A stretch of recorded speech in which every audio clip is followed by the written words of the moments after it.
Hello and welcome to the second lecture of Life Processes in Living Organisms Part 1. In the last lecture, we studied glycolysis in detail. Let us see the second step of aerobic respiration, that is TCA cycle. It is also called Krebs cycle. This TCA cycle, it takes place in the mitochondria. And we know that the last product of the glycolysis, it is acetyl coenzyme A. This acetyl coenzyme A, it enters into the mitochondria. After that, the acetyl part of the acetyl coenzyme A that get completely oxidized, and this oxidation, it takes place through many cyclical processes. So the TCA cycle, in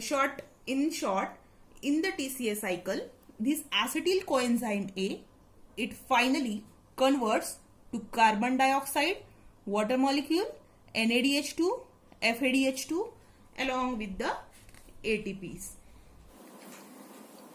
TCA cycle, it is also called Krebs cycle because this was discovered by Sir Hans Krebs. For this discovery, he has been awarded with the Nobel Prize in the year 1953. In these Krebs cycles, many cyclical processes that are occurred.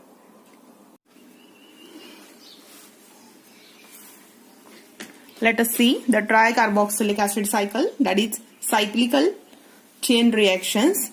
We know that in the glycolysis, pyruvic acid formation is there. Pyruvic acid or pyruvate, it is a 3-carbon compound. Then this pyruvic acid, it converts to acetyl coenzyme A, and during this conversion, the carbon dioxide is released. So this acetyl coenzyme A, it becomes 2-carbon compound. Then this acetyl coenzyme A, it enters into the tricarboxylic acid cycle or the Krebs cycle. It starts from this acetyl-CoA. This acetyl-CoA, it reacts with oxaloacetate, and oxaloacetate, it is a 4-carbon compound. It reacts with oxaloacetate and there is a formation of citrate. Citrate, it is a 6-carbon compound. Then from this citrate, cis-aconitate formation is there, and cis-aconitate, it converts to isocitrate. This cis-aconitate, it converts to isocitrate, and from this isocitrate, the alpha-ketoglutarate formation is there. This alpha-ketoglutarate, it is 5-carbon compound, means during this conversion, a carbon dioxide is released outside. This alpha-ketoglutarate, it converts to succinyl coenzyme A.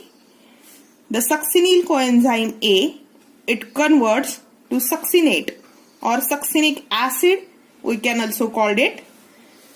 During the conversion of alpha-ketoglutarate to succinyl coenzyme A, again 1 carbon dioxide is released.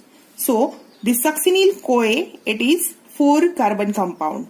This succinyl coenzyme A, it converts to succinate.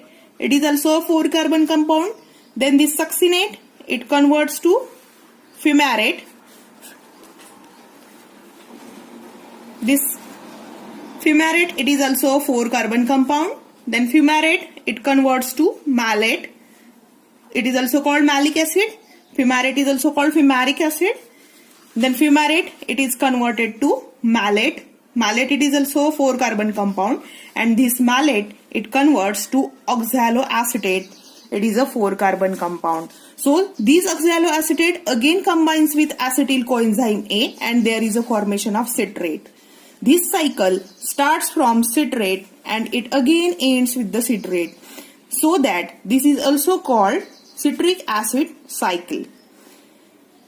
During the conversion of every step, that means from oxaloacetate to citrate, citrate to cis-aconitate, cis-aconitate to isocitrate, isocitrate to alpha-ketoglutarate, alpha-ketoglutarate to succinyl-CoA, and succinyl-CoA to succinate, succinate to fumarate, fumarate to malate, and malate to oxaloacetate. This conversion at every step, one enzyme is responsible for this conversion. You only remember this product. For the 10th, you only remember all these product. There is no need to remember the enzymes which are responsible for the conversion. So this is a whole tricarboxylic acid cycle. This is the also called the citric acid cycle because it derived from the first product that is generated in the sequence. It is a citrate, and so that it is called citric acid cycle. In this case, we know that this cycle from citrate and these conversions, it ends with this, again it comes to the succinyl-CoA, succinate, fumarate, malate, and again oxaloacetate, and again it converts to citrate. So this cycle, it again begins at this step. After the oxaloacetate, again convert into the citrate, and its cycle, it begins once again. This tricarboxylic acid cycle, it is used in the synthesis of citrate, and also it is useful for gluconeogenesis. Gluconeogenesis, it is a process in which the excess of proteins which are present in our body that are converted to glucose. If body needs the energy and no carbohydrates at that time, the excess proteins are used to get the energy by converting them into the glucose. This is a gluconeogenesis. And again, this cycle, it is also useful for the degradation of acetyl coenzyme A to produce the energy. So, at the end of this tricarboxylic acid cycle, there is a formation of carbon dioxide, water molecule, and ATP. At the end, near about 38 ATP's molecule formation is there in this aerobic degradation. How to remember this product sequentially? Let us see one by one. You can remember just like CCI alpha S, CCI alpha S S F M O. First of all, you have to remember this sequence CCI alpha S S F M O, and you have to remember all the names of the product. First C for citrate, then cis-aconitate, isocitrate, alpha-ketoglutarate, succinyl-CoA, succinate, fumarate, malate, and oxaloacetate. In the Krebs cycle, thus from acetyl coenzyme A, we get carbon dioxide, water molecules, then NADH2 and FADH2. Here is the end of Krebs cycle, that is the second step. Let us move to the third step of aerobic respiration, that is ETC, that it means electron transfer chain.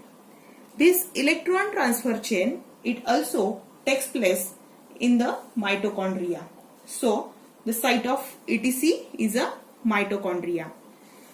In this electron transfer chain, the NADH2 and FADH2, these are produced in the earlier steps. They gives us the ATP. See, from one NADH2 we get 3 ATP molecules, and from one FADH2 we get 2 ATP molecules. Along with the ATP, the water molecules, these are also formed.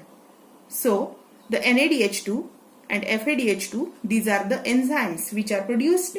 If you like my video, please like, share and subscribe it, and press the bell icon to get the notifications of next video. Thank you.